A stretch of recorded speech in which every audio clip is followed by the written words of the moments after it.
Donc je m'appelle Véronique César, comme Jules, mais ça s'écrit pas pareil, mais du coup on s'en rappelle. Donc je suis psychogénéalogiste. Aujourd'hui je vais vous présenter la psychogénéalogie. Allez, un petit peu mon cursus. Eh ben alors, attention, il y a des filles. On ne peut pas arrêter le 5 minutes quand même. Donc en fait, il y a quelques années déjà, en 98, j'ai changé de vie, comme ça peut arriver à plein de gens, parce que j'ai rencontré une sophrologue. C'était une période où j'étais un peu stressée et elle m'a appris à me déstresser en faisant de la respiration, des méditations, c'était top. Je suis ressortie de chez elle et je me suis dit, c'est ce que je veux faire. Donc du coup, immédiatement, je suis allée m'inscrire en école de sophrologie. Et j'ai démarré, donc dans les années 2000, avec la sophrologie, que j'ai trouvé géniale.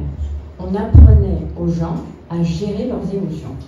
Donc déjà, je trouve ça fabuleux d'arriver à gérer les émotions, surtout quand elles sont négatives. Positives, on peut laisser sortir en général. Mais je me suis dit, à un moment donné, c'est bien d'apprendre à gérer les émotions, mais si on allait chercher d'où viennent ces émotions pour carrément qu'il n'y en ait plus, ça serait encore mieux. Le hasard a mis, donc il n'existe pas trop je crois, mais il a mis sur ma route une dame qui a commencé à faire un travail sur moi et qui m'a tout de suite emmenée visiter ma famille.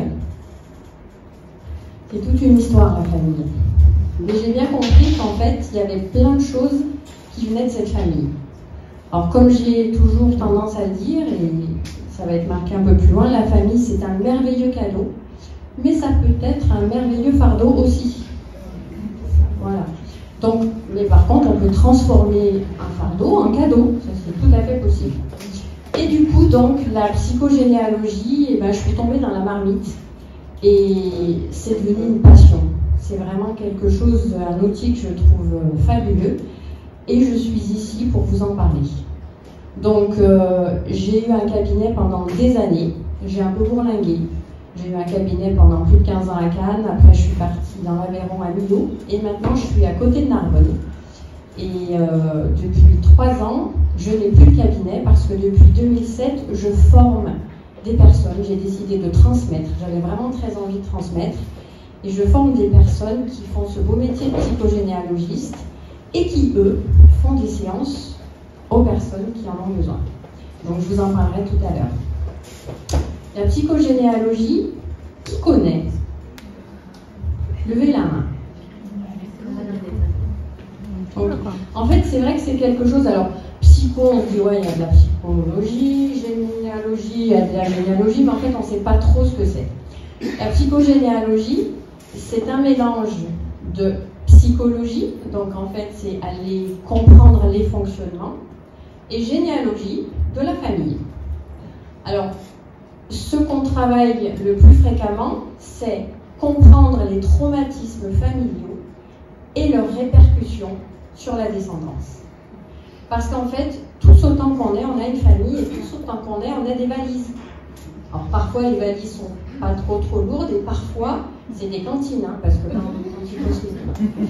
Donc du coup, la psychogénéalogie va nous aider en fait à comprendre, mais pas que, déjà ce qu'il y a dans nos valises, et puis par contre elle va nous aider à ouvrir les valises et voilà, virer ce qu'il y a dedans.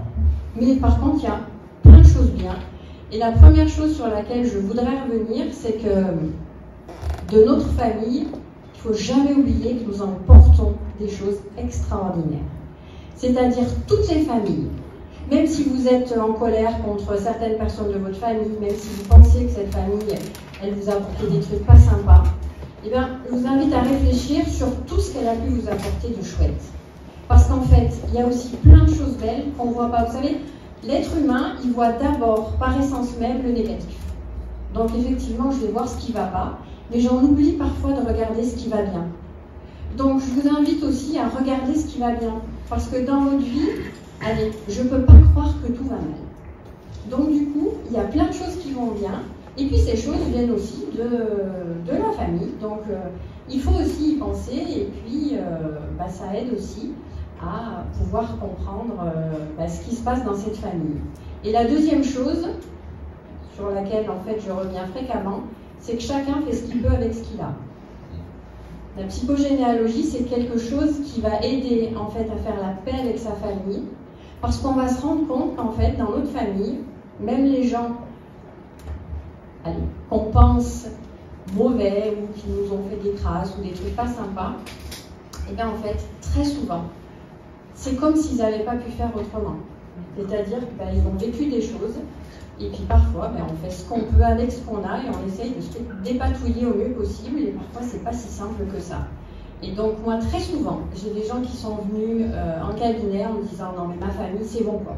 Les parents, les machins, Et du coup, je veux plus en entendre parler, je veux plus les voir. » Et quand ils repartent en fin de travail, ils disent « En fait, ma famille, c'est la même, hein, et maintenant, je la vois belle. » Et ça, c'est le plus beau des cadeaux. Parce que quand on voit sa famille belle, c'est qu'on a réussi à faire la paix et à s'apaiser avec plein de choses. Et puis c'est surtout qu'on a décidé d'être soi, donc ça c'est plutôt pas mal. Alors la psychogénéalogie, la première personne est celle qui a créé le nom. Alors elle s'est un peu disputée avec un monsieur qui était psychiatre en Amérique du Sud, qui s'appelait Alexandre Jodorowsky. C'était Anne-Ancelin Schutzenberger. Je ne sais pas si vous en avez entendu parler, c'était une psychologue qui est décédée il y a 3-4 ans à l'âge de 98 ans. Et cette dame, en fait, a commencé, lors de ses visites à l'hôpital, elle travaillait en hôpital, elle a commencé à observer les répétitions. Elle suivait très fréquemment des gens qui avaient le cancer. Et en discutant avec ces gens, elle entendait que dans la famille de ces personnes, il y avait eu les mêmes pathologies au même moment. Donc déjà, réflexion. Elle s'était rendue compte aussi au niveau des accidents, quand les gens avaient des accidents, que fréquemment, ces gens disaient « Ah bah tiens, c'est bizarre, hein, mon père, ma mère, mon frère, ma soeur ont eu un accident à peu près au même âge que moi. » Donc en fait, elle a commencé à réfléchir sur ça et elle s'est dit, et ça c'était dans les années 70-80, elle a émis l'hypothèse qu'il pouvait peut-être y avoir quelque chose qui circulait dans les mémoires, dans les cellules, mais ça restait vraiment hypothétique, puisqu'au niveau scientifique, à cette époque, à part la génétique, qui pouvait expliquer, en fait, et on en parlait énormément pour les maladies, hein, surtout pour les maladies qui se transmettaient de façon génétique, il n'y avait pas vraiment un travail qui avait été effectué là-dessus. Donc, moi j'ai plus de chance qu'elle parce que depuis il y a eu une grosse évolution. Mais quand même, lorsqu'elle a commencé à émettre l'hypothèse qu'il y avait des choses qui pouvaient circuler dans les cellules, une sorte de mémoire cellulaire, que d'ailleurs les psychanalystes avaient commencé à évoquer, hein, puisqu'on parlait beaucoup de mémoire collective. Donc la mémoire collective, les mémoires, c'est dans les cellules. Et elle a commencé en fait à travailler là-dessus. Alors, Anne-Ancelin Schutzenberger, elle allait travailler sur les générations passées, mais elle remontait parfois sur 10, 15. Et en fait, on n'a pas tous les renseignements. Donc, c'était assez compliqué. Et en fait, les chercheurs, les scientifiques, ont commencé à s'intéresser à mettre en place une autre partie de la science lorsqu'ils ont pu émettre l'hypothèse que les descendants de la Shoah, qui n'avaient pas vécu les traumatismes de leurs parents, de leurs grands-parents, portaient des émotions qui étaient les mêmes que celles qu'avaient pu ressentir leurs ancêtres qui, eux, avaient vécu le traumatisme. Donc ils se sont dit, comment ça se fait que ces gens-là, ils sont dans une ville où il n'y a pas de guerre, où tout va bien, et que pourtant ils sont blindés de peur, qui remplissent leur placard de victuailles, qu'ils ont toujours peur de ne plus avoir de toit sur la tête. Toutes ces choses-là, en fait, qui étaient des choses qu'ont vécu les gens, en fait, pendant les guerres, ces descendants les portaient, et en fait, on n'avait pas de réponse par rapport à ça. La science, et donc là,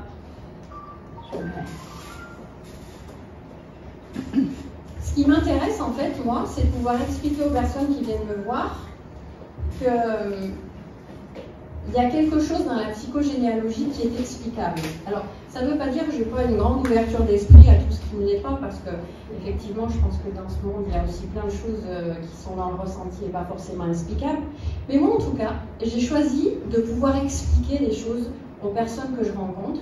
Et je me rends compte que, du coup, ils adhèrent beaucoup plus. Donc, j'ai trouvé ça sympa. Et donc, je me suis formée parce que je suis curieuse, parce que je me forme sans cesse, parce que je travaille avec des médecins et des scientifiques, parce que je forme dans les hôpitaux et les EHPAD, et que du coup, je rencontre beaucoup de gens, beaucoup de scientifiques.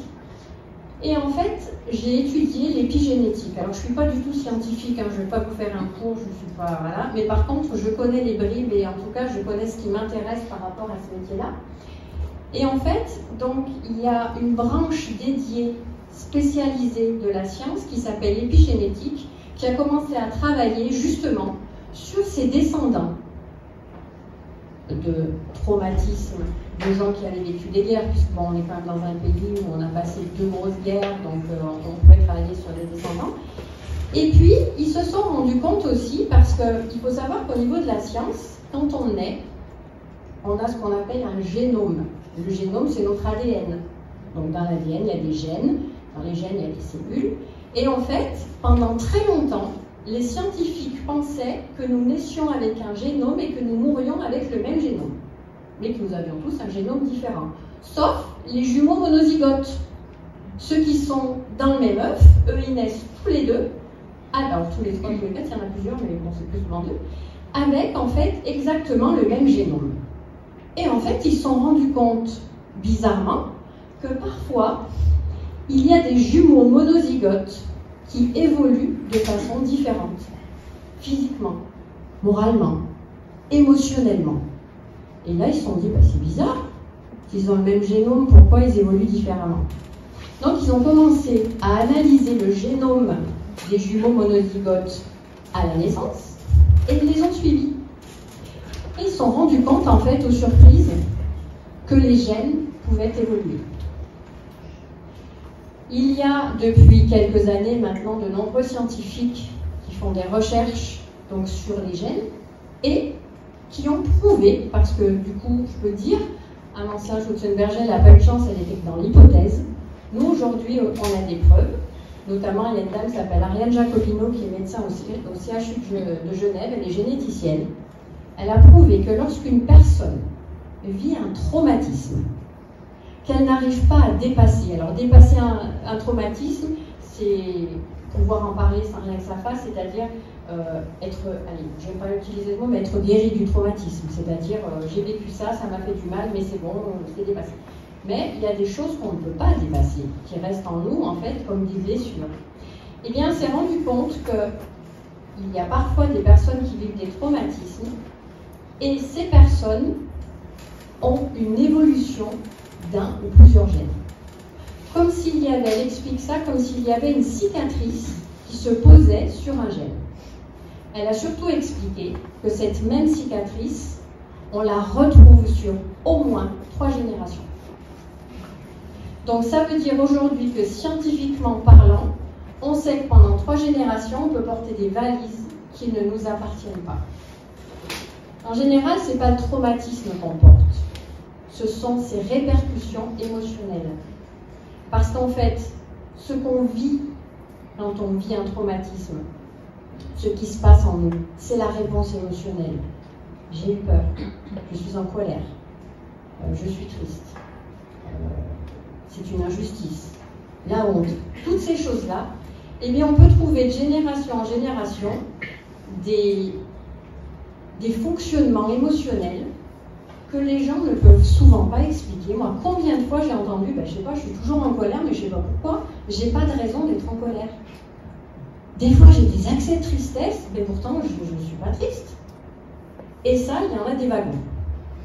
À partir du moment où on peut expliquer des choses comme ça, du coup, on peut déjà les accueillir en se disant, ah, il y a peut-être un truc que je porte et qui ne va pas. Alors attention, je me fais piquer ma voiture, j'ai le droit d'être en colère. On est d'accord, c'est pas forcément, ça ne vient pas de ma famille, hein, on ne va pas tout remettre sur la famille. Mais en tout cas, effectivement, parfois il y a des choses, on a beau se poser des questions, on n'arrive pas à trouver. Eh bien, les explications, en y réfléchissant, on peut les trouver. Donc, déjà, l'épigénétique nous sert à comprendre qu'il peut y avoir des transmissions invisibles, et donc que je vais détailler plus tard, et du coup à les expliquer. Ça permet aux gens parfois de ne pas culpabiliser, parce qu'ils font des choses sans bien les comprendre, et en se disant pourquoi je fais ça, enfin je suis pas bien quoi. Et du coup, ça permet de rétablir plein de choses en disant c'est pas forcément de votre faute. Alors attention, on n'est pas là pour dire aux gens qu'ils sont responsables de rien, parce qu'on est tous responsables de notre vie. Hein. Rien que le fait de faire un travail sur nous, c'est de la responsabilité d'avoir l'intention de changer des choses dans notre vie. Si on ne le fait pas, c'est qu'on prend la responsabilité de ne pas le faire. On est bien d'accord. Donc, épigénétique pour comprendre les transmissions invisibles. Les neurosciences. Alors, les neurosciences, c'est une autre partie, mais qui est très très importante. Alors, vous savez qu'aujourd'hui, on connaît vraiment un tout petit pourcentage de comment fonctionne le cerveau, mais par contre, ce pourcentage est intéressant parce qu'on sait aujourd'hui que dans notre cerveau, eh bien, en fait, ça fonctionne comme un ordinateur. On y installe des programmes. On a deux sortes de programmes. Des programmes qui sont installés depuis la naissance, parce que, en fait, à la naissance, on arrive déjà avec un héritage. Celui-là, la mauvaise nouvelle, c'est qu'on ne peut pas la rendre. C'est-à-dire, on ne peut pas dire non, j'en veux pas. Celui-là, on est obligé de se le garder et puis après d'y travailler dessus. Mais on arrive avec un héritage génétique, on vient de voir, et avec des programmes qui sont déjà installés dans notre cerveau. Alors, pour mieux comprendre, je vous explique comment on construit un programme dans notre cerveau. Le petit bébé qui arrive dans une famille où il y a un chat. Donc, le chat arrive, dès que le bébé commence un petit peu à regarder, à voir, à comprendre, on lui dit chat, chat. Alors on dit ce truc plein de poils, c'est un chat. Et hop, il enregistre. Donc, dans un premier neurone, le truc plein de poils, c'est un chat.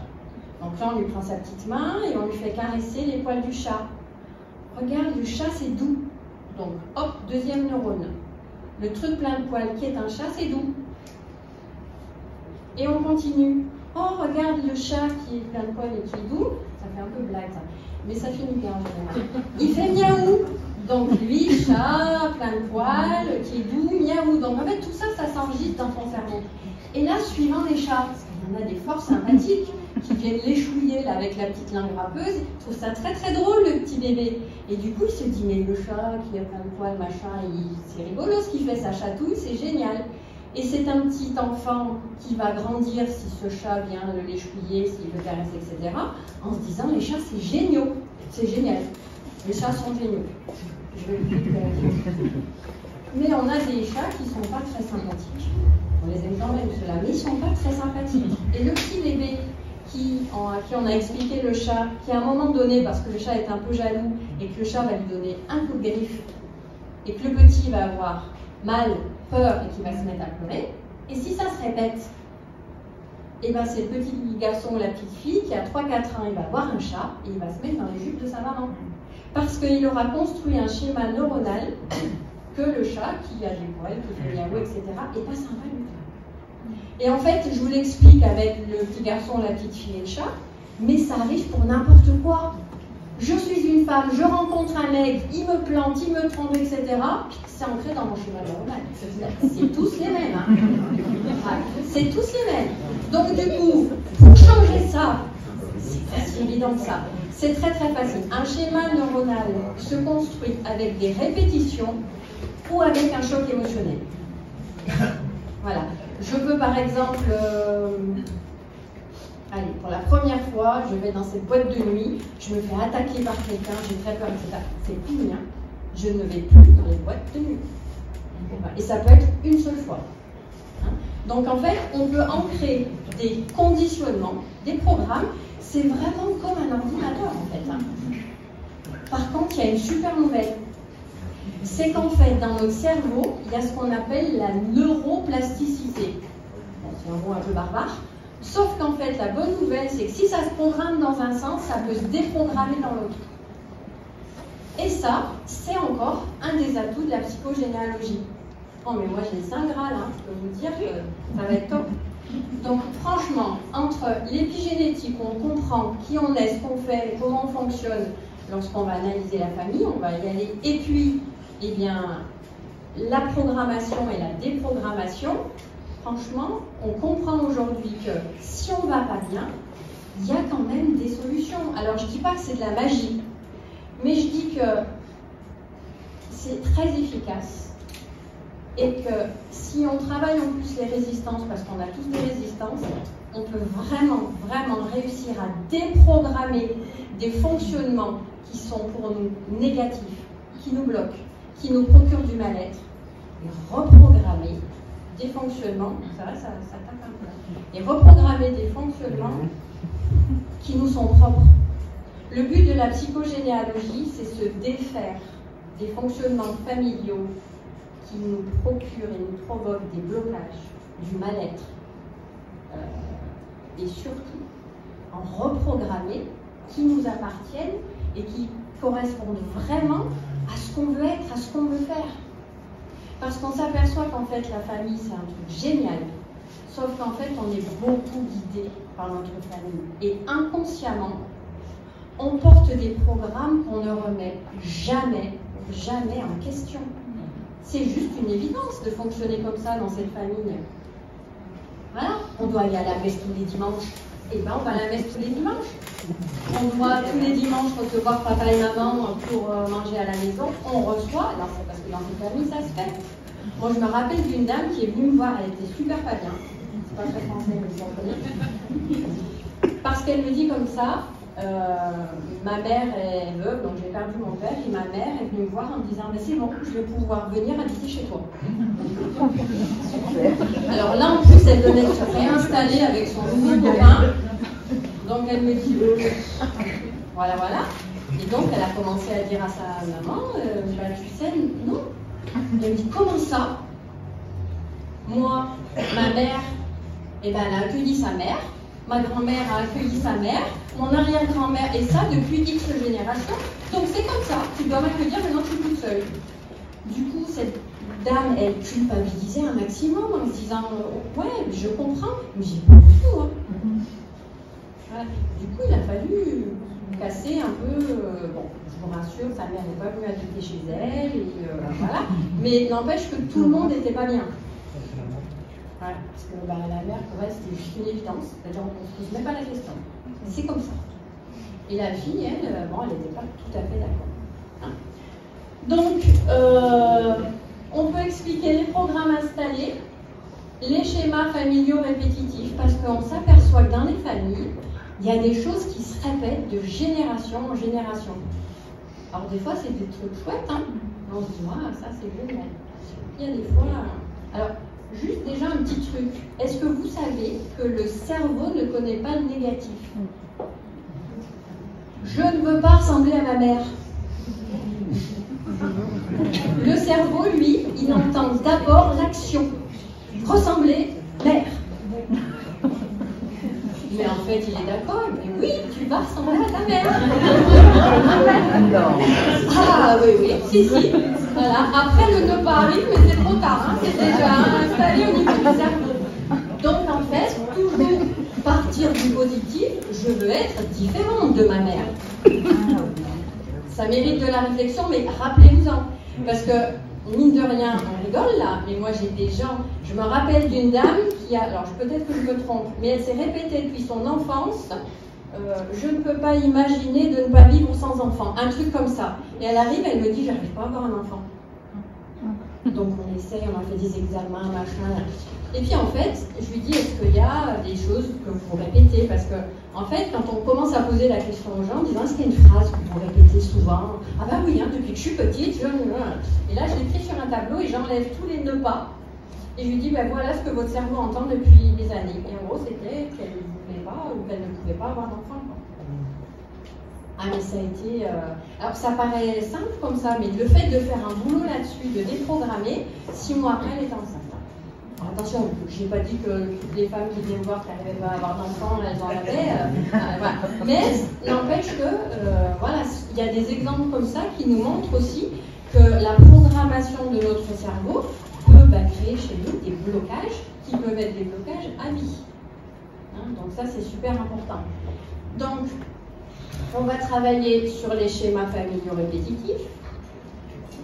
Tout à l'heure, on a parlé des transmissions invisibles. Là, on va travailler sur les transmissions visibles. Qu'est-ce que c'est une transmission visible? Toi, mon fils, tu seras médecin. Moi, je me rappelle d'un jeune homme qui est venu me voir, qui était donc en dentisterie, et qui me dit, depuis que je suis gamin, mon père, chirurgien dentiste, me dit, tu vois ce cabinet-là, dentisterie, je l'ai fait pour toi. Alors, quand il avait fait le cabinet, le gamin, il était paniqué. Hein. Voilà. Mais, donc, tu seras dentiste. Parce que quand tu es dentiste, tu gagnes un max de blé. Et il me disait, mon père me disait ça, ne fais pas de métier manuel. Et en fait, quand le gamin, il a eu son bac, c'était tracé, dentisterie. Donc, première année, il me dit, moi, me pencher là dans les bouches avec des dents carriées, c'était déjà pas top. Et ça me plaisait pas, quoi. Mais derrière, pour faire plaisir à papa qui avait fait le cabinet pour moi, j'y suis allée. Sauf que, entre-temps, il avait dit, non, mais moi, j'aimerais être électricien. Bon, le père le dit, électricien, là, t'es banni, quoi. Sauf que la deuxième année, il a passé tant bien que mal. À la troisième, les parents ont été appelés parce qu'il avait fait une tentative de suicide. Au secours, aidez-moi, j'en peux plus. Et donc, il est venu travailler sur lui au cabinet. Et quand j'ai appelé les parents, le papa qui est venu, voilà, non, mais moi j'ai beaucoup de travail. Et tout, je dis, ouais, c'est pas un bon fils. Et en fait, on avait travaillé sur le fait qu'il ose dire à son père qu'il voulait être électricien. Alors, la maman était une dame très introvertie, assez dépressive, et donc qui était vraiment sous le joug du papa qui disait rien. Et à un moment donné, il y a eu un truc extraordinaire. Quand le gamin a commencé à dire, moi tu sais, la dentisterie, ça me plaît pas, moi je voudrais être électricien.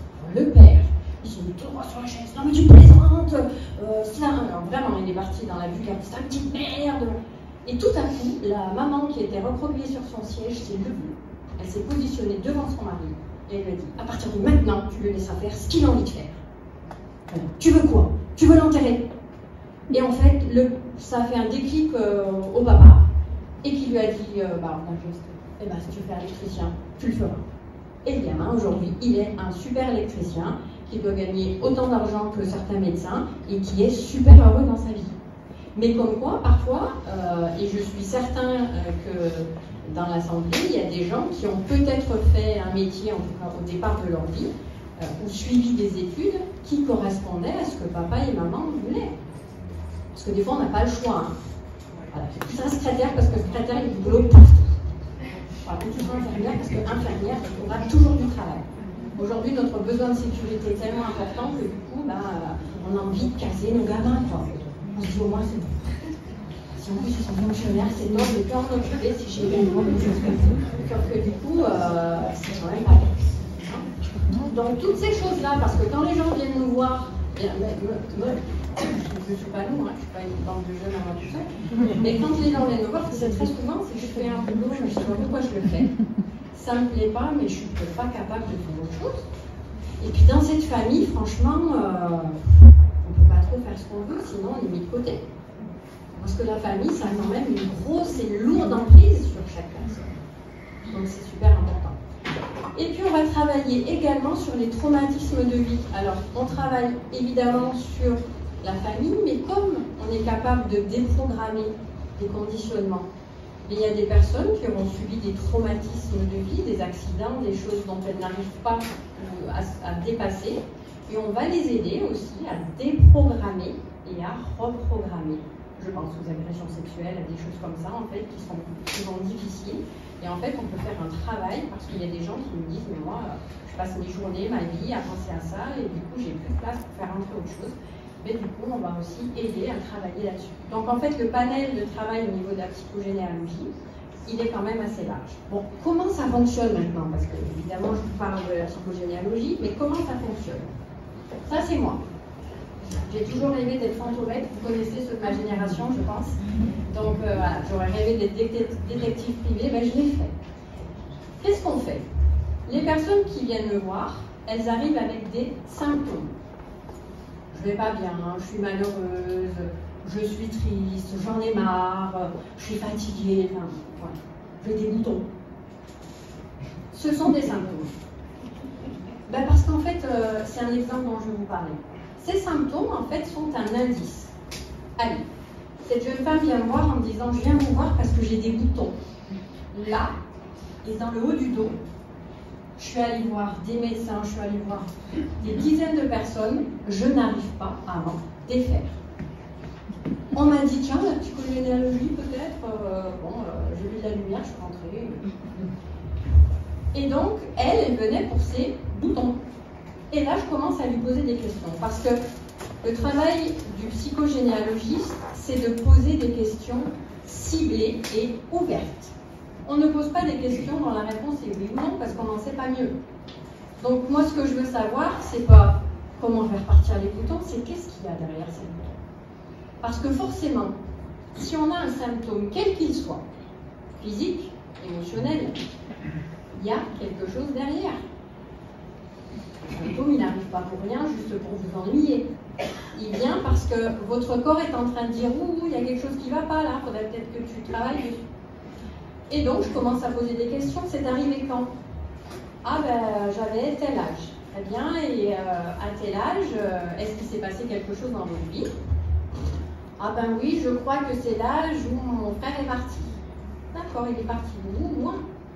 Très bien. Et alors, qu'est-ce que ça a provoqué en vous, le fait qu'il parte?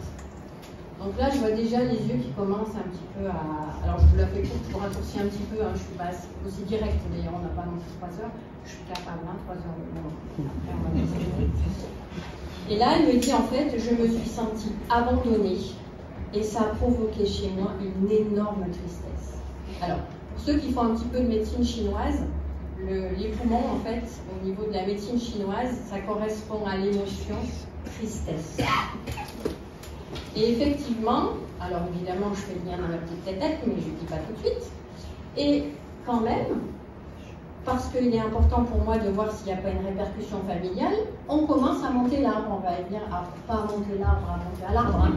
On commence à créer l'arbre généalogique. Non, mais je ne suis pas encore simple, mais médecine chinoise.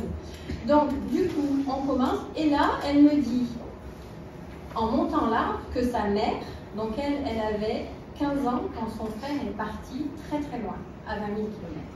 Sa mère, au même âge, a été abandonnée par son père.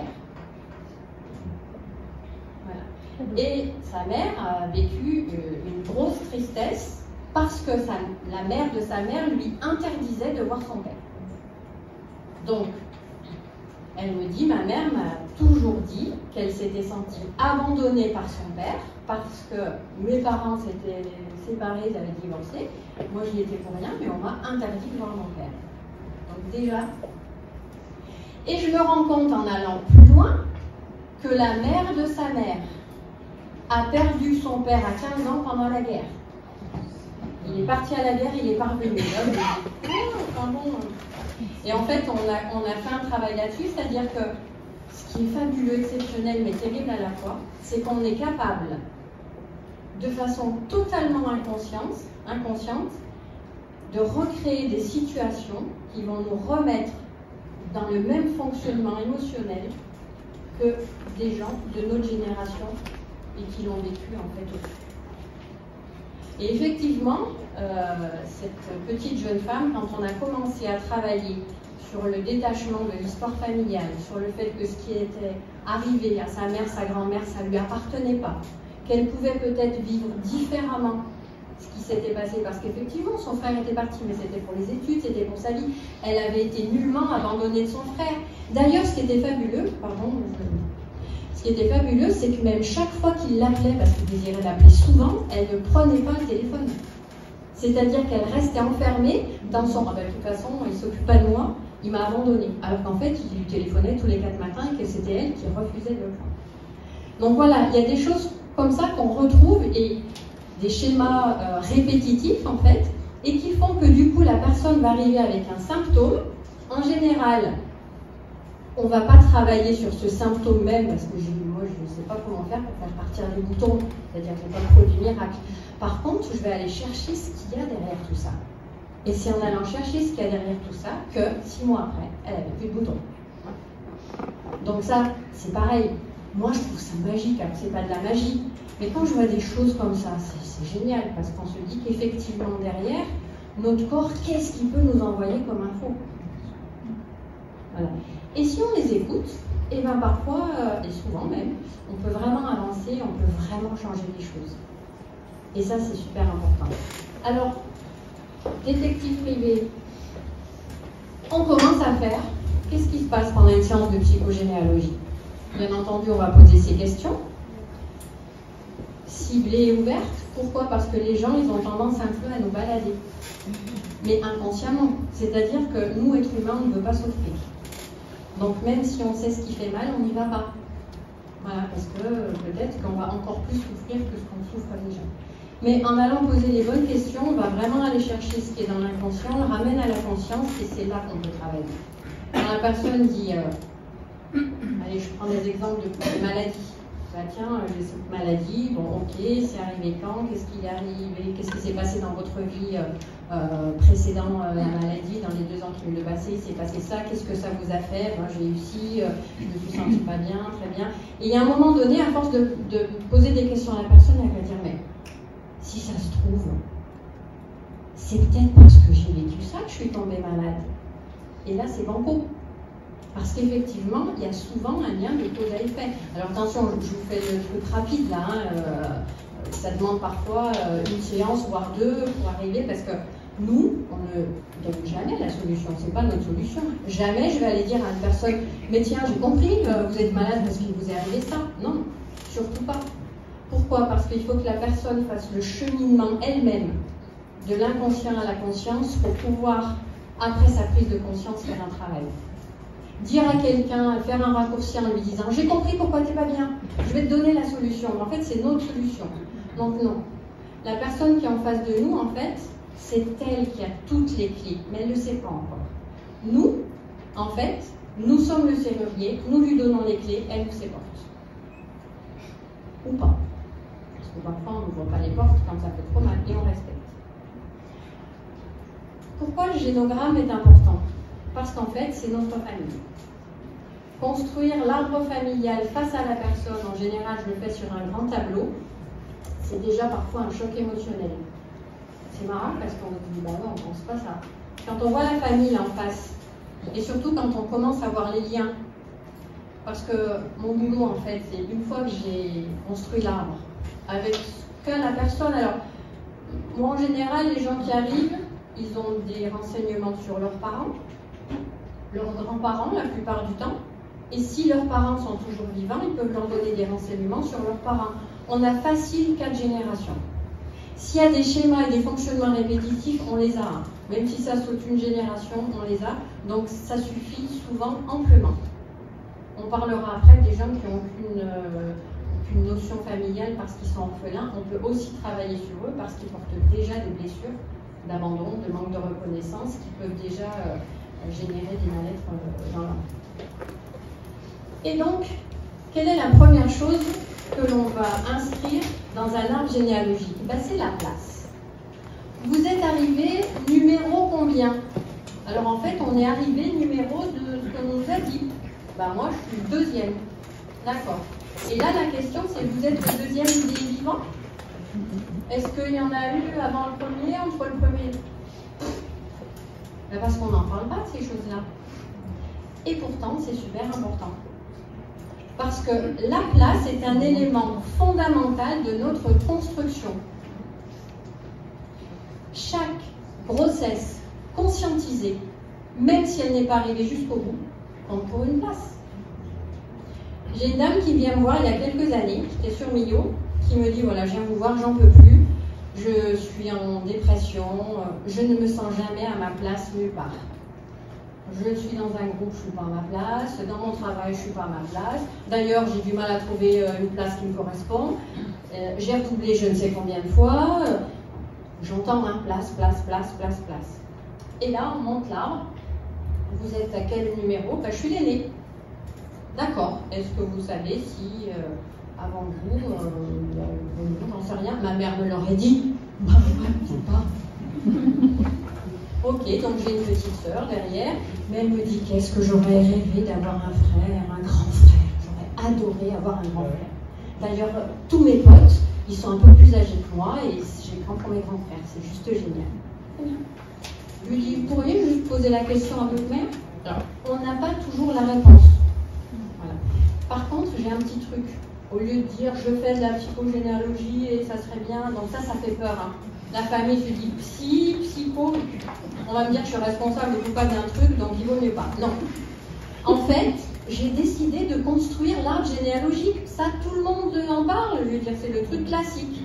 Donc voilà, là je suis première. Et alors avant, là, t'as pas eu une fausse couche à l'UG ou comme ça?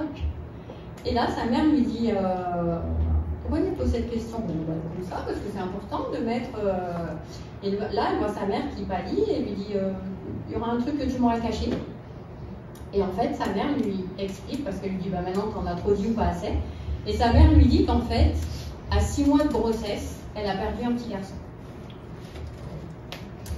Mais par contre, le papa qui était gynécologue lui a dit écoute, pour ne pas souffrir, on va le faire passer comme ça et tu n'auras pas à l'inscrire sur le livret de famille parce qu'à partir de 6 mois, c'est obligatoire. Comme ça, tu le diras plus, comme si on pouvait l'oublier plus vite. Donc là, la maman s'effondre, la fille s'effondre, tout le monde s'effondre.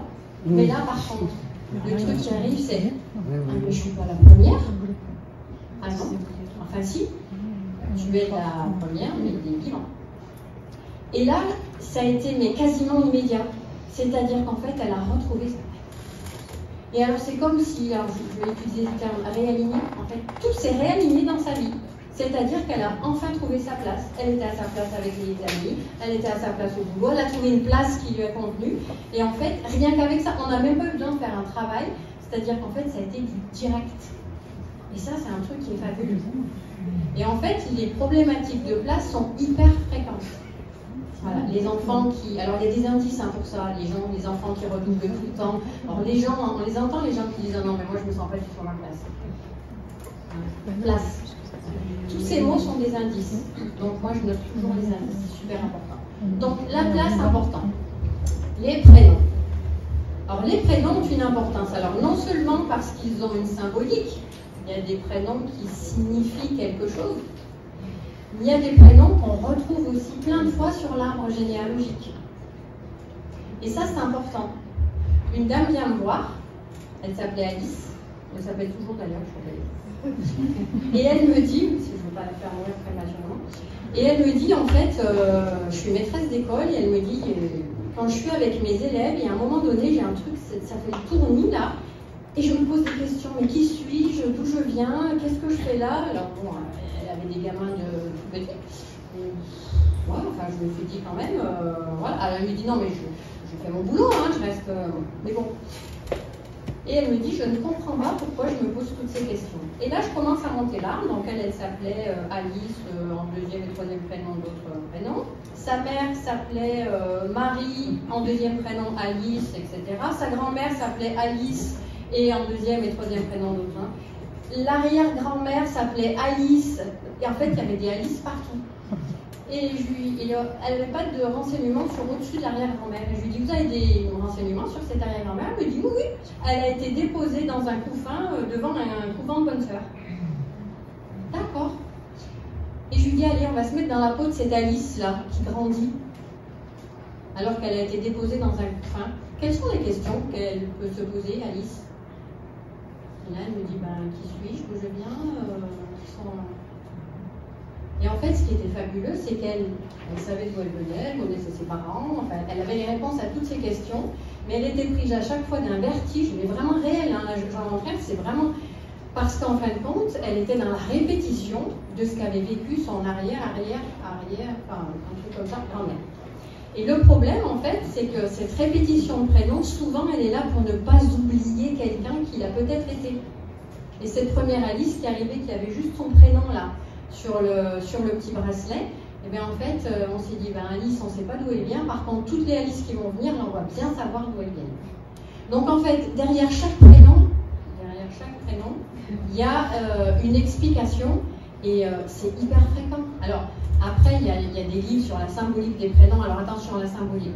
J'ai écrit un livre sur la symbolique des métiers. Ça ne veut pas dire que c'est la vérité vraie. À chaque fois, on est dans une généralité. Mais je me rappelle un truc fabuleux.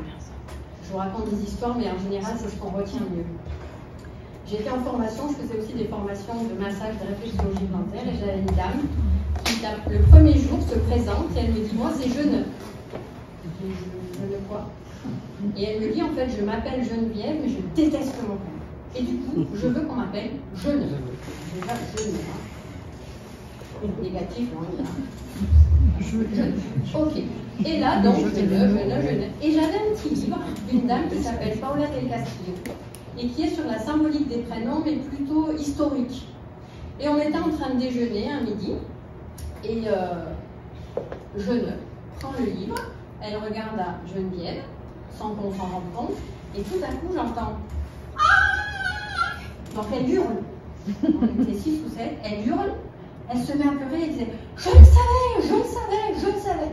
Et nous, on la regarde, on était médusés. Elle part dans le jardin, mais elle pleurait, elle pleurait.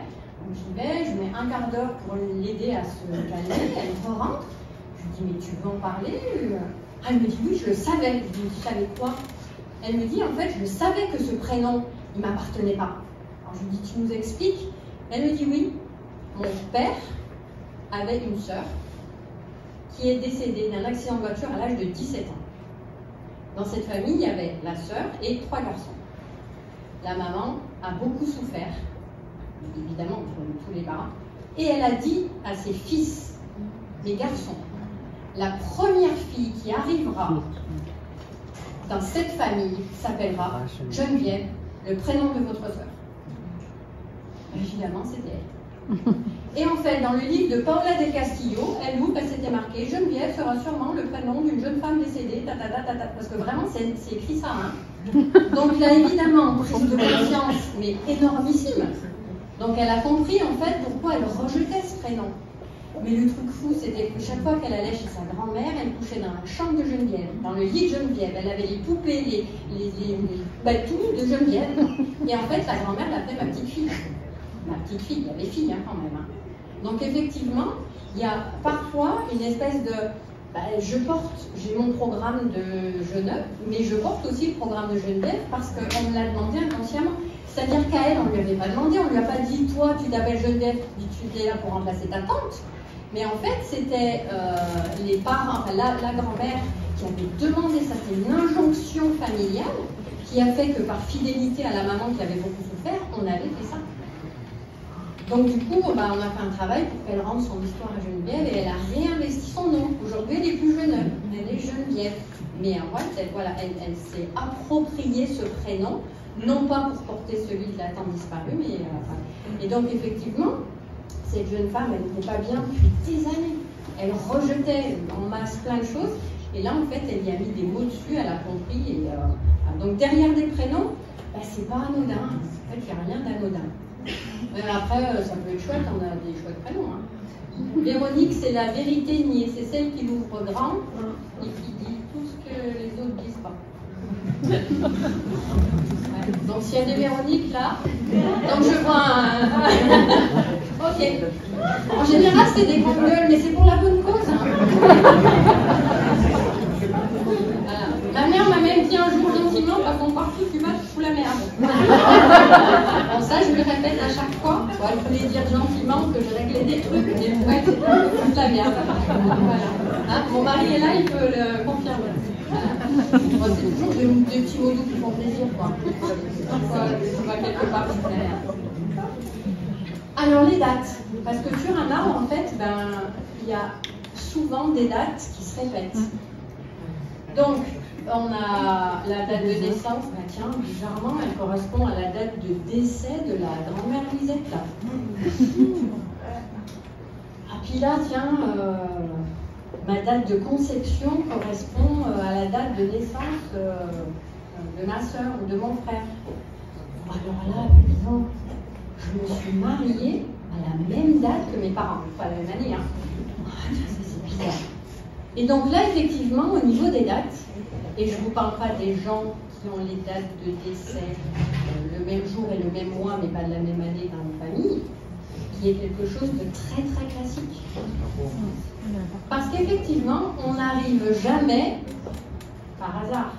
Très souvent dans les familles, je dis toujours pour expliquer ça que dans un bel arbre avec des beaux fruits, des belles pommes, quand il y en a une qui tombe, ben, il y en a une autre qui repousse à la place. Très souvent. Dans l'année où une pomme s'en va, ben, il y en a une qui vient. Voilà. Ben, parce qu'en fait, la vie, elle n'aime pas le vide. Donc du coup, on remplit. Mais parfois, quand il y a des deuils qui sont difficiles à faire, eh bien celui qui arrive, on lui donne la responsabilité inconsciemment de remplacer celui qui part. Et ça, c'est un peu lourd à porter quand même. Hein. Tiens, je vais vous parler quand même de l'histoire. Bon, elle ne m'en voudra pas parce que je suis obligée de vous dire son nom, parce que sinon, c'est voilà. Une élève à moi, une amie d'ailleurs, qui s'appelle Joséline. Joséline, c'est le lien en plus. Joséline, le lien avec José. Et Joséline me dit, je ne comprends pas, je fais 2 fois le poids que je devrais faire. Texto, elle arrive comme ça. Et puis j'achète toujours les trucs par 2.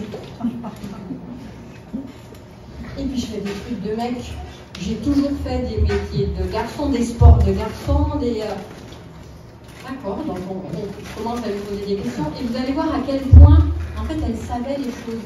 Mais elle était un peu dans le déni parce que la réflexion n'y était pas. Et donc, on commence à parler de la famille, on monte l'arbre. Et elle était la 2e. Et je lui dis, elle est avant toi non, elle était la 3e. La 3e. Et avant toi, eh ben, alors, bon, je vous dis une bêtise, excusez-moi.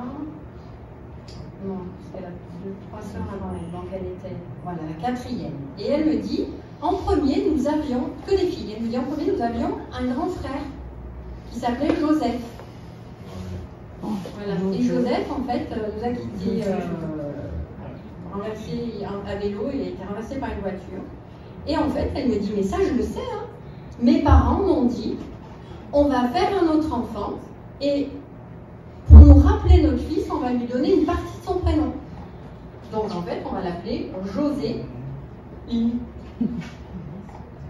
Et en fait, elle me dit, mais chaque fois que mon père allait à la pêche, il me disait, allez, Joseph, viens avec moi à la pêche. Tu peux bien venir. Et elle me dit, mais moi, pour lui faire plaisir, j'y allais, parce que j'avais l'impression qu'il était super heureux si je l'accompagnais.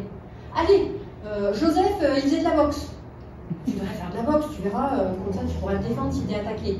Ben, je fais de la boxe. Et en fait, tout ce qu'avait fait Joseph, Joséline l'a fait. Sauf qu'à un moment donné, c'est devenu quand même très lourd à porter, et physiquement aussi. Et en fait, là, elle a pris conscience qu'on lui a donné une mission, mais qu'elle a accepté inconsciemment. Pourquoi? Ben, pour que ses parents l'aiment. Parce que c'est important que nos parents nous aiment, et si nos parents ils nous disent, tu sais, il faut vraiment ressembler et faire la même chose que Joseph, parce que ben, on le fait. Et c'est vrai que du coup, Joséline, eh bien, elle a fait un travail là-dessus ben, pour laisser partir son frère. Parce que du coup, ben, il l'accompagnait, mais tout le temps. Et Joséline, elle a perdu la moitié de son poids. Voilà, en une période de 1 an, à peu près, sans rien faire. Parce qu'elle a laissé partir son frère. Voilà. Attention, tous les gens qui ont le double de leur poids n'ont pas forcément à la monnaie. Par contre, ça peut être une explication. Donc en fait, le prénom est quelque chose sur lequel on peut travailler. Les maladies, ben, l'ancien Schutzenberger l'avait bien compris. Les maladies, effectivement, on peut avoir dans plein de familles des maladies qui arrivent au même âge et voilà, qui peuvent avoir les mêmes issues. Et puis les métiers. Ah oui, parce que les métiers, c'est pareil, il y a une super répétition au niveau des métiers. Il y a des familles, de toute façon, où on arrive d'entrée, on dit non, mais chez nous, là, on veut que des métiers intellectuels. Les autres, excusez-moi l'expression, c'est de la merde. Et effectivement, si dans cette famille, il n'y a que des avocats, des machins, des pharmaciens, et que moi, ben, je vais être peintre, ben, est-ce que je vais oser le faire? Parce que mine de rien, cette famille, c'est quand même l'élément sécurisant. Même si je les aime pas trop là, parce qu'ils sont un peu relous et qu'ils sont pas cool, quand même, ma famille, c'est mon cocon. Et si je vais pas dans le sens de la famille, qu'est-ce qui va m'arriver? Est-ce que je vais pas être exclue? Est-ce que je vais pas être bannie? Est-ce qu'on va continuer à m'aimer?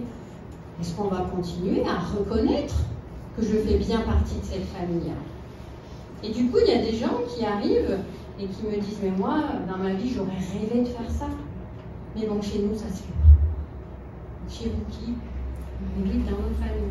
Et en fait, on s'aperçoit qu'au niveau des métiers, alors, non seulement il y a des répétitions qui ne sont pas voulues, mais il y a des gens qui font des métiers parce que l'arbre familial le demande. Moi, j'ai un exemple tout simple. Dans ma famille, on a manqué d'hommes et de sécurité. Eh bien, j'ai un grand frère qui est policier et qui est devenu le père de toute la famille. Mes parents ne font rien sans le demander à mon grand frère, qui est l'élément sécurisant. Et en fait, lui, il aurait voulu être garagiste. Alors, on ne sait pas comment il est atterri là. Mais non, si, il a fait son armée dans la gendarmerie, il est resté. Mais du coup, voilà, il est là, il ne la connaît pas cette mission, parce qu'il n'est pas du tout ouvert à tout ça. Et puis du coup, il ne faut jamais forcer les gens et jamais leur parler de trucs qu'ils ne veulent pas entendre. Mais n'empêche que c'est fabuleux, parce qu'en fin de compte, on ne prendra pas dans cette famille de décision sans en référer à mon grand frère, qui lui, l'élément sécurisant. Tiens, dans les familles où on a perdu de l'argent, ben on fait un comptable ou un banquier. Parce qu'on n'a pas su compter dans cette famille, on n'a pas su mettre de l'argent de côté parce qu'on a tout perdu, on avait les poches cassées. Et alors en plus, quand il y a une Odette, parce que les Odettes, ça veut dire qu'il y a des dettes dans la famille, parce que on est dans la symbolique des prénoms. Ah bah oui. Oh punaise, il y a une Odette. Donc ça c'est super intéressant et c'est vrai qu'on ne fait jamais un métier par hasard. Soit c'est une demande familiale, soit il est là parce que, bah, par exemple, les familles où les gens ont subi des agressions, des choses pas sympas et que ça n'a jamais été réglé, et ben on peut faire des juges ou des avocats. Donc on peut faire des juges. Oui, on peut faire des juges ou des avocats.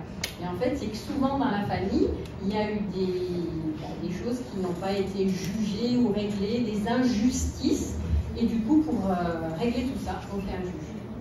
Donc au niveau familial, effectivement, on arrive et quand on commence à travailler sur la famille, on comprend plein de choses. Et les gens me disent un truc génial.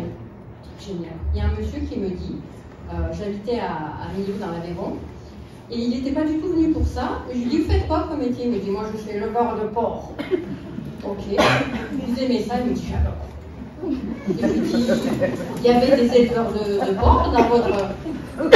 Aucun. D'accord, je lui dis, comment ça vous est venu? Je ne sais pas. Et là, donc, je pose la question, quand vous étiez enfant, voilà, est-ce que vos parents avaient... Vous savez, des parents, souvent, ils disent une phrase qu'ils répètent souvent, oh, t'es un voyou, qu'est-ce que t'es nul? T'es un véritable cochon. Tu manges comme un cochon. Regarde ta chambre, c'est une vraie porcherie. T'as vu comment tu écris? Là, t'as des taches partout, on dirait un cochon. Et au fur et à mesure qu'il me disait ça, moi j'étais morte de rire. Et là au départ il me disait, mais après c'est lui qui s'est marré tout seul. Il me dit, mais j'ai compris maintenant. Il me dit que je suis fidèle à ce que mes parents m'ont dit que j'étais. Voilà. Il me dit, je m'éclate avec les cochons. On est une vraie famille. Alors il avait beaucoup d'humour ce monsieur, mais je vous assure que c'était génial. Mais il a enfin compris pourquoi il était éleveur de porc. Parce que c'est comme ça qu'il m'avait parlé. Donc voilà, je me suis éclatée. Bon, après on a travaillé sur sa problématique, mais comme quoi, tout a un sens. C'est fabuleux. Enfin, moi je trouve ça génial. On va continuer, parce que là déjà, ouais, je vais parler. Quand je vous ai dit que les 3 heures je pouvais les tenir, je peux les tenir, hein, mais après, je laisse la place, elles en meurent d'envie. Alors, la famille, un cadeau, mais parfois un fardeau. Et bien pourquoi? Parce que déjà, dans chaque famille, il y a ce qu'on appelle le système familial. Dans cette famille, il faut posséder. Dans cette famille, il faut acheter. Si toi, tu n'as pas acheté ta maison ou ton appartement, franchement, c'est pas top. Hein. Il faut avoir un statut dans cette famille, il ne faut pas du tout. Voilà, parce que c'est soit d'un côté. Mais du coup, sans s'en rendre compte, on se dit que si on n'est pas en fidélité avec ce que demande la famille, bah peut-être que du coup, on peut se sentir exclu. Donc en fait, on raccroche les wagons en se disant, bah, je vais être comme eux. J'ai connu une famille, ça c'était fabuleux. J'ai eu une dame qui était mariée, qui a construit sa maison. Elle me dit, on est dans une famille où ma belle-sœur est venue mesurer le mur est de ma maison et elle a dit à son mari, chouette, il fait 10 cm de moins que le nôtre. Je vous promets. On a acheté un SUV, ils ont acheté un SUV plus gros.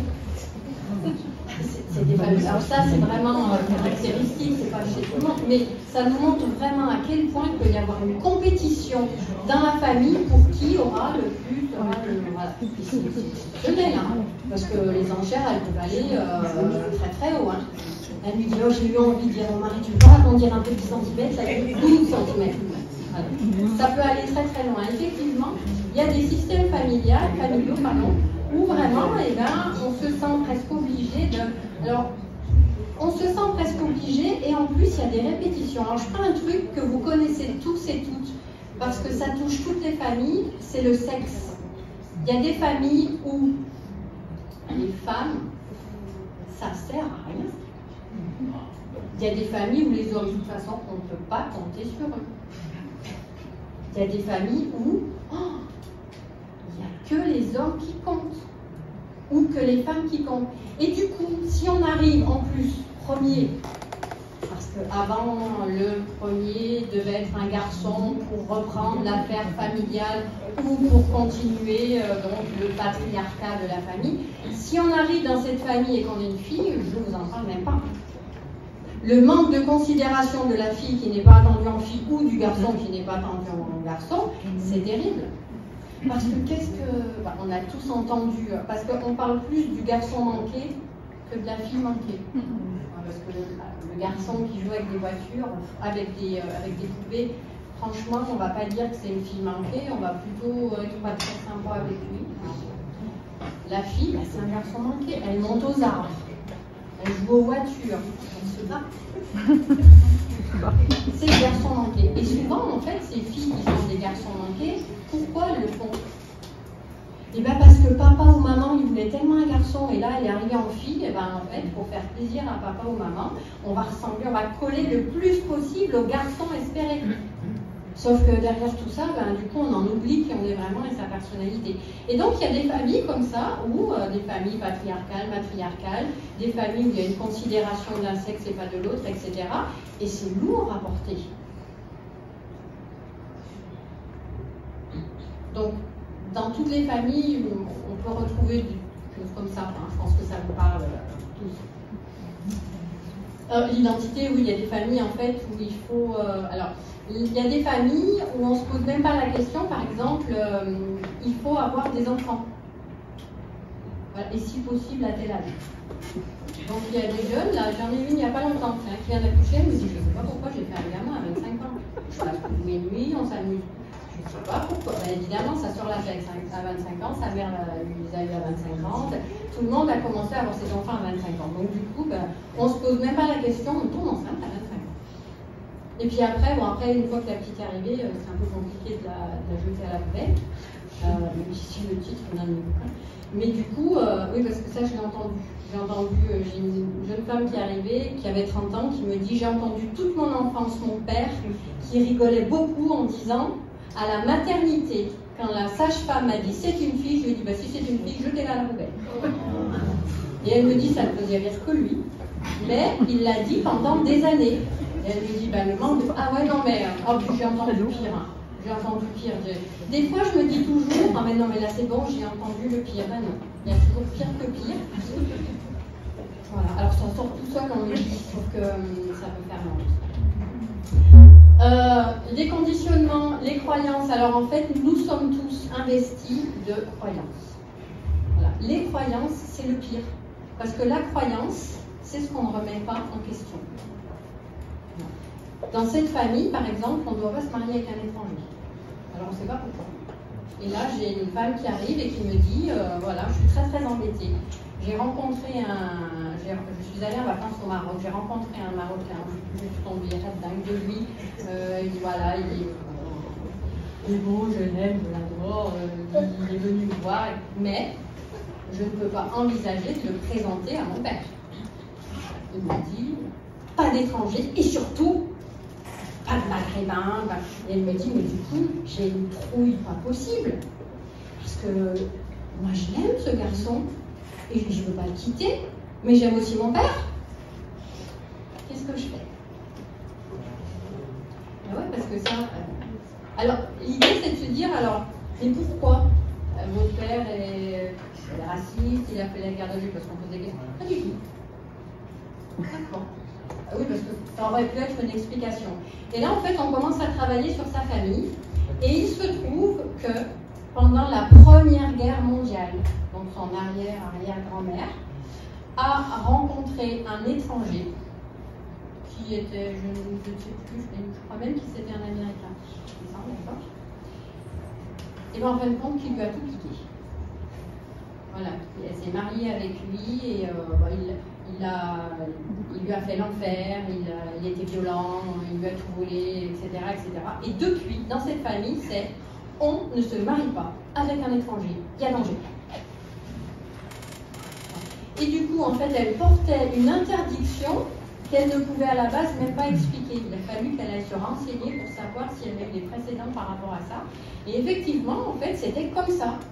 C'est comme si dans une famille on dit ah ben, les soucoupes volantes ça existe, et ben tout le monde pense que les soucoupes volantes ça existe. Parce que si l'arrière-grand-père Alfred il a vu une soucoupe volante, enfin on va pas le traiter de. Donc en fait c'est que ça existe vraiment. Et en fait on est capable de ne jamais remettre en question une croyance familiale. Alors ce qui est fabuleux c'est que les croyances familiales sont pour les familles les vérités vraies. Ah oui, tout le monde le sait. C'est-à-dire si je crois qu'il y a des soucoupes volantes, c'est qu'il y a des soucoupes volantes. Elles existent. Et en fait, le problème, et souvent les discordances qu'il y a dans un couple, parce qu'on va en arriver au couple, ben c'est ça. Si moi j'arrive dans une famille où je crois qu'il y a des soucoupes volantes et que l'autre il arrive d'une famille en disant ça n'existe pas les soucoupes volantes, et bon, on peut se taper dessus. J'ai vécu un truc exceptionnel. J'ai un couple qui est venu en thérapie, ils étaient proches de la rupture. Lui me dit de toute façon, j'en peux plus, elle m'étouffe. Elle est tout le temps en train de me sauter dessus, et des bisous et des câlins, et machin, et elle me dit, je suis sûre qu'il me trompe. Il me rejette tout le temps. Je ne peux pas m'approcher de lui sans... Donc on commence à travailler donc, au niveau de leurs familles respectives, et je commence à dire à monsieur, chez vous, quand vous étiez enfant, le matin, quand vous buviez, ou avec vos parents, est-ce qu'il y avait des gestes affectueux? Comment était... Ah, il me dit, nous, c'est clair, le matin, on se levait, on se serrait la main. Pas de vie, non. Non, elle me dit, mais non. Ça, mes parents disaient que c'était des broutilles. De toute façon, ils disaient qu'on n'était pas là pour se manger les joues. Et vous, madame? Ah ben nous, on pouvait se voir 10 fois dans la journée, on sautait au cou. Et des bisous et des câlins. Ah ben oui. Et là, au moment de le dire, mais il ne s'était jamais posé la question. C'est-à-dire qu'il dit, ah ouais, c'est comme ça dans ta famille. Et elle me dit, ah ouais. Et en fin de compte, ils se sont rendus compte que c'était pas une question de je le trompe, je l'étouffe, etc. Mais en fait, c'était parce que dans la famille de monsieur, on s'embrassait pas, on se serrait la main. Dans la famille de madame, on s'étouffait sous les embrassades. Du coup, le fonctionnement était radicalement différent. Du coup, il y avait une incompréhension entre les deux. Mais pour monsieur, il était normal de se serrer la main, et pour madame, il était normal de s'étouffer d'embrassades, etc. Et comme chacun ne voulait pas revenir sur la normalité familiale qui était pour eux la vérité vraie, et pourquoi il avait changé quelque chose?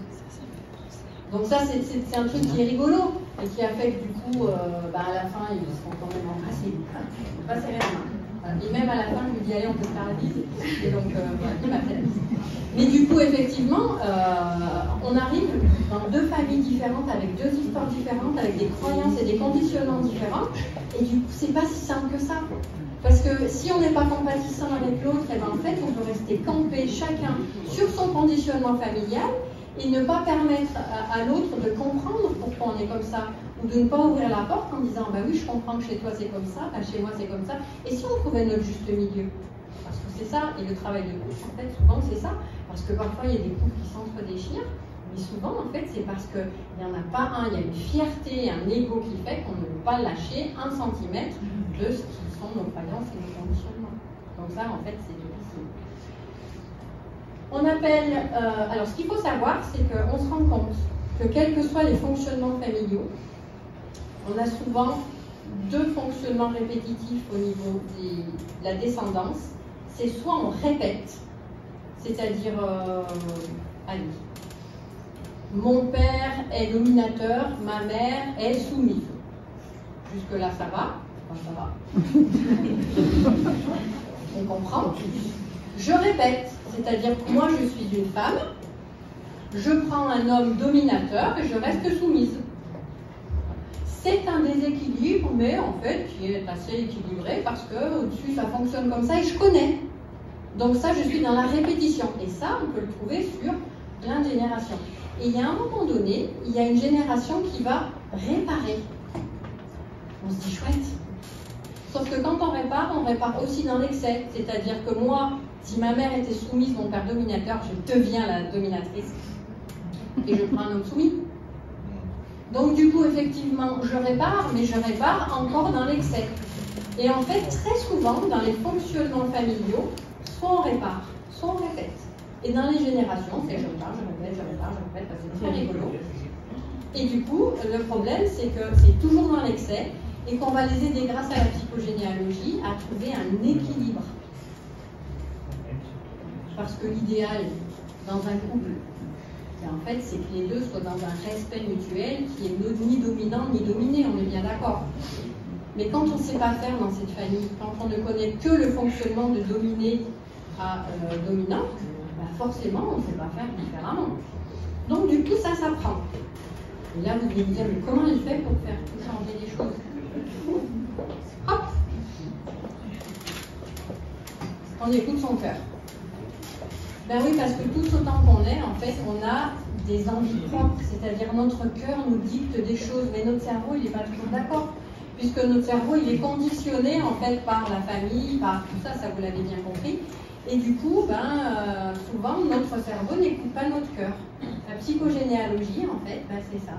On réhabilite le cœur, et c'est le cœur qui prend le cerveau par la main et qui va lui dire, maintenant, je vais t'expliquer comment il va falloir faire. C'est beau, hein? Je suis poète, hein? Et du coup, qu'est-ce qu'on va faire? On va aider à déprogrammer les fonctionnements qui ne nous conviennent pas et en reprogrammer d'autres. Comment on va faire? Parce que c'est là que ça commence à être intéressant. On va utiliser deux outils.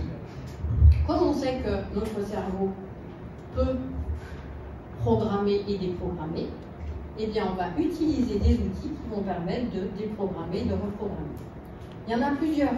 Aujourd'hui, il y a pas mal de thérapies qui permettent de déprogrammer et reprogrammer. On connaît l'hypnose, on connaît même la sophrologie parfois pour certaines choses. Mais pour aller encore plus en profondeur, moi je travaille avec deux outils. Le premier outil, c'est les actes symboliques. Alors, il y a un exemple qui est rigolo parce qu'on peut faire des actes symboliques dans le physique. Je me rappelle d'Alejandro Jodorowsky, celui qui faisait de la psychogénéalogie, donc qui est en Argentine, je crois. Si une dame venait le voir en lui disant, moi, de toute façon, je porte un tas de casseroles qui ne m'appartiennent pas, je ne sais pas comment m'en défaire. Et bien, Alejandro Jodorowsky, il demandait à la personne, le matin, en se levant, d'accrocher à un pied au moins 10 casseroles. Mais des vrais, hein? Et il lui demandait de traîner ses casseroles, toute la journée. Et à la fin de la journée, l'acte symbolique, c'était de couper la corde qui reliait la personne à ses casseroles et de virer les casseroles. Ça marchait, hein? Maintenant, vous voyez là, vous baladez avec...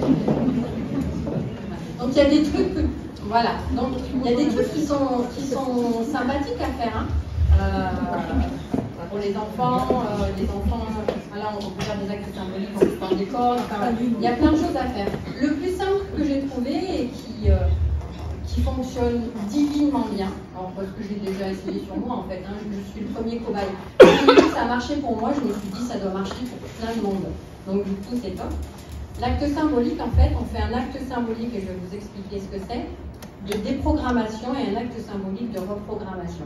Ce qu'il faut faire, en fait, c'est expliquer au cerveau, parce que notre cerveau, il est basique. Hein. S'il ne comprend pas la négation, déjà, voilà. Ça n'a rien à voir avec votre intelligence. Hein. Il faut être très, très intelligent, mais on a toujours notre cerveau qui est basique. Notre cerveau, il fonctionne juste en mode survie. Lui, ce qu'il veut, c'est qu'on reste en vie. Voilà, donc tu vas chercher. Et parfois, il nous rend malade pour qu'on reste en vie, parce que la maladie, ça sert aussi à nous faire réfléchir. Vous m'entendez? Pardon. Donc, comme le cerveau est basique, on va travailler sur le cerveau. Et on va déjà lui expliquer pourquoi on fonctionne comme ça. Par cet acte, je prends conscience que ma grand-mère s'est retrouvée seule parce que mon grand-père n'est pas revenu de la guerre et que ça a été très très dur pour elle parce qu'elle s'est sentie abandonnée, qu'elle était seule.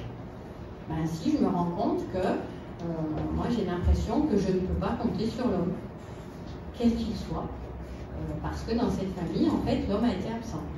Du coup, alors je vous l'avais là, du coup, en fait, je vais rendre à ma grand-mère, ça en général, on n'aime pas comme ça.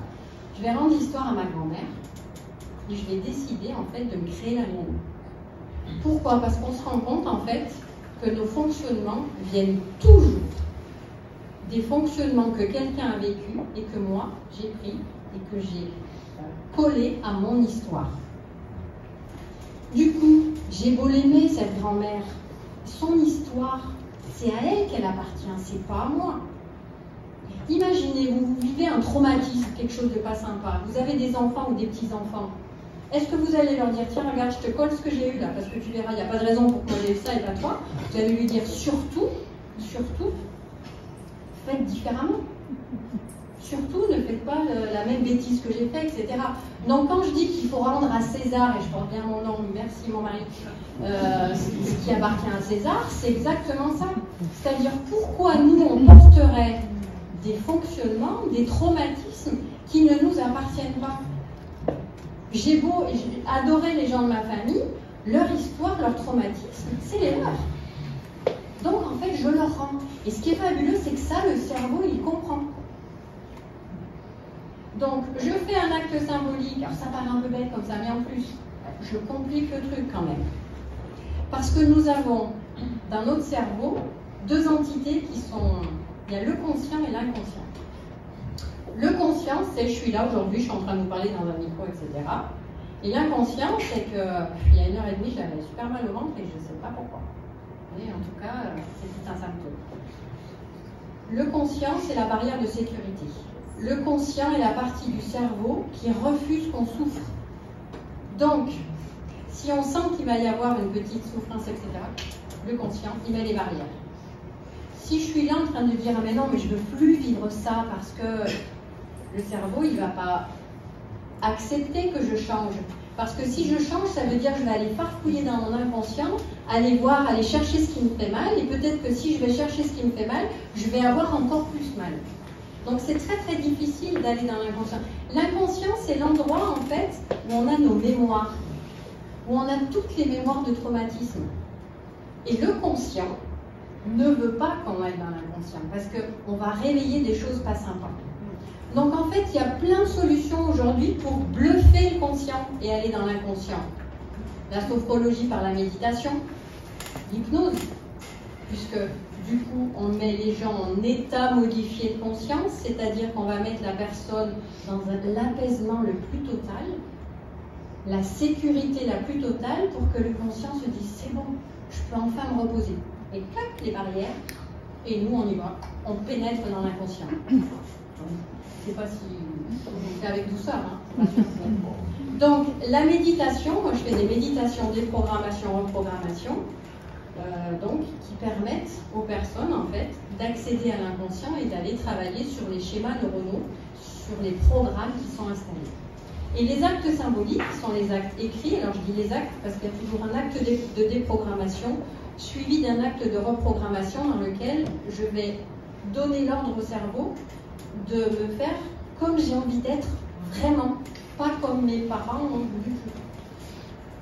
Et en fait, ces actes, pour bluffer le conscient, on va les écrire de la main opposée à celle où on a l'habitude d'écrire. Si je suis droitière, ben je vais écrire avec la main gauche.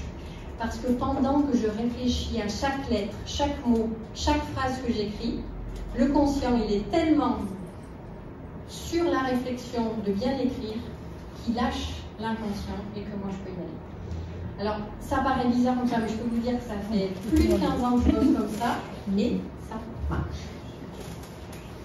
Donc les gens, quand je leur dis ça, ils me disent je leur dis, souvent quand ils viennent, c'est que c'est le moment, hein, donc je ne pose pas trop de questions, mais là je leur dis, je vais vous faire un truc un peu bizarre, mais vous n'en faites pas, ça va. Et là ils reviennent, ils disent, ça marche. Je dis, ouais, ça marche. Alors quand ça ne marche pas, c'est qu'il y a des résistances. Les résistances, c'est j'ai envie de changer, mais mon mal-être, en fait, il m'apporte quand même quelque chose de positif sans que je m'en rende compte. Ça s'appelle le bénéfice secondaire. Quand les gens sont en mal-être, quand les gens souffrent, qu'ils font plein de choses pour essayer de s'en sortir, mais que ça ne marche pas. Vous l'avez peut-être expérimenté ou peut-être des gens autour de vous. Eh bien, en fait, c'est que s'ils guérissent, entre parenthèses, s'ils vont mieux, ça veut dire qu'ils vont perdre quelque chose, et souvent de façon inconsciente, qui est plus important que le mal-être. Allez, je vous donne un exemple. Une petite dame vient me voir et elle me dit, voilà, elle vient me voir en sophrologie en me disant, on est en train de me faire une chimio parce que j'ai eu 3 cancers successifs. Et elle me dit, le médecin m'a dit, faites de la sophrologie pour gérer les douleurs, la chimio, etc. Okay. Donc moi, forte, c'était ça au début. Au début, je me disais, moi, je suis la sauveuse du monde entier, je vais sauver le monde. Plus maintenant, mais bon. Au début, quand on fait ce métier-là, on voudrait sauver tout le monde. Et là, je me dis, mais je vais lui poser plein de questions, parce que peut-être il y a quelque chose derrière tout ça. Et je commence à lui poser des questions.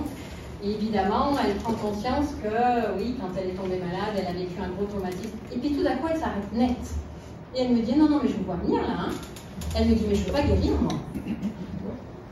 Donc là, c'était tout au début de ma pratique. Je dis, bon, vous ne voulez pas guérir.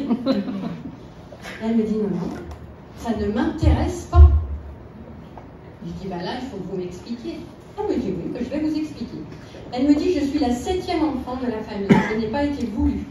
Je n'étais tellement pas voulue que mes parents y tenaient un bar, que tous les autres étaient déjà partis de la maison, et que moi, je passais mes journées dans un parc, dans l'appartement au-dessus du bar.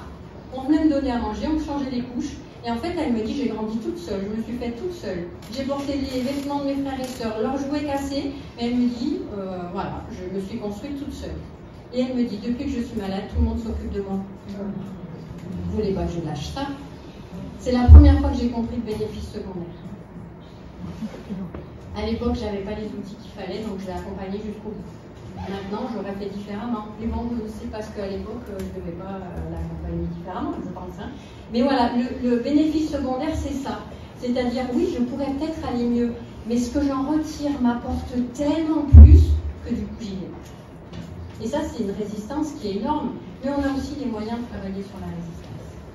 Donc voilà, il y a des outils. Alors, derrière tout ça, je vous ai donné une petite idée. Alors, ce n'est pas un acte symbolique que je vous ai marqué, mais par exemple, pour les gens qui veulent... Alors, lorsqu'on a un fonctionnement qui est négatif, par exemple, oh là là, je voudrais changer de vie, là, mais dans ma famille, ça ne se fait pas.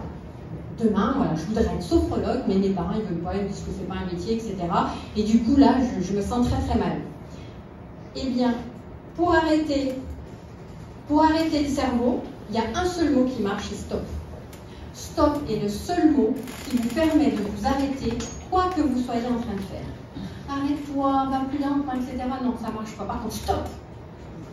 Quand vous dites stop, déjà au niveau du cerveau, ça arrête tout. Et après, le cerveau, il adore les intentions. Donc là, la phrase est un peu longue, mais en gros, j'ai l'intention de me détacher de l'histoire de mes ancêtres qui ne m'appartient pas et de construire la mienne. Et je m'autorise, parce que le cerveau, il veut qu'on ait l'intention de changer et qu'on s'autorise quelque chose, parce que juste là, on ne s'est pas autorisé. Alors la phrase est un peu longue, on peut faire des phrases très courtes. Ça peut être « je m'autorise à changer de fonctionnement et à faire mes propres choix », par exemple. Donc voilà, ça vous donne une idée.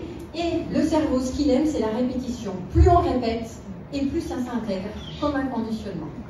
Donc déjà, c'est la méthode Coué. Hein. Déjà, si on commence à conditionner notre cerveau, c'est tout. Donc, la psychogénéalogie, c'est ça. Alors évidemment, je pourrais vous en parler pendant des heures, mais là, on fait les grands signes en me disant qu'il faut que je m'arrête. Donc du coup, je vous remercie de votre attention. Vous pouvez me retrouver sur Facebook, sur Instagram. J'ai écrit des livres qui sont là. Donc un premier livre qui s'appelle « Comprendre sa famille et décider d'être soi ». Et un deuxième qui est sur la symbolique des métiers et sur la polypotentialité, c'est-à-dire tous les gens qui voudraient faire plein de choses mais qui ne s'autorisent pas. J'ai aussi créé un petit livre pour enfants parce que j'ai créé la Fédération française de psychogénéalogie. Et j'offre à toutes les institutions qui s'occupent d'enfants abandonnés un petit livre. Donc quand on achète ce livre, j'en offre un à une institution. Et puis je suis formatrice depuis des années. Puis je m'arrête parce que je parle beaucoup. Est-ce que j'ai le droit de demander s'il y a des petites questions ou pas? Ou j'ai pas le temps? Oui, on a juste terminé, mais sinon on a juste terminé. Ouais, c'est vrai. Non, mais il faut s'arrêter un moment. Alors allez, on va prendre deux questions. Deux questions. La place de l'EMDR. Alors l'EMDR, c'est une technique complètement à part. Enfin, je veux dire, on travaille en fait sur les mouvements oculaires parce qu'effectivement, c'est un petit peu comme dire, c'est un petit peu, mais c'est pas pareil que la kinésiologie, c'est-à-dire dans notre corps, on enregistre en premier dans nos muscles et au niveau des yeux les répercussions d'un traumatisme. Donc en fait, on peut travailler sur les muscles et sur les yeux qui sont un des premiers éléments de notre corps, en fin de compte, à être touché par un traumatisme, mais on peut effectivement. Alors, ce n'est pas un outil que je pratique, par contre, c'est un outil que je connais, et en tout cas, c'est pareil. On peut faire de la déprogrammation, comme la kinésiologie, où on peut faire de la déprogrammation cellulaire aussi. C'est bon? Deuxième question, ou pas? Oui? Vous n'avez pas parlé du cas de personnes orphelines. Alors, en fait, le cas de personnes orphelines, alors très souvent, quand on est adopté, la famille adoptante a souvent le même fonctionnement, ou en tout cas un fonctionnement qui continue le fonctionnement de la famille, en fait, donc des géniteurs. Mais si on ne sait pas ça et si on ne connaît rien du tout, la plupart du temps, quand on travaille sur des orphelins, déjà on va travailler sur deux énormes problématiques qui touchent beaucoup de monde. C'est trois énormes problématiques: l'abandon, le manque d'amour, le manque de reconnaissance. Et il faut savoir que pour qu'on tienne et pour qu'on soit équilibré dans notre vie, il faut qu'on ait de l'amour, de la reconnaissance et qu'on se sente entouré. Donc c'est déjà trois blessures. Lise Bourbeau parlait de 5, mais pour moi il y en a trois principales qui sont celles-là. Et si on commence à travailler sur ces personnes en travaillant sur ces blessures, déjà ça va mieux. Et puis surtout après, il faut réapprendre à s'autoriser à replanter ses racines dans une nouvelle terre, une nouvelle famille, et c'est ça qui est le plus compliqué. Parce que très souvent, il y a une espèce de trahison inconsciente. C'est si je mets mes racines dans une nouvelle famille, ça veut dire que je me suis autorisée à me détacher de ma vraie famille. Est-ce que j'en ai vraiment le droit? Est-ce que je me l'autorise? Et c'est ça qui est le plus compliqué. Donc en fait, on va travailler sur l'autorisation d'ancrer ses racines dans une nouvelle famille. On va peut-être s'arrêter là, je vais me faire discuter après.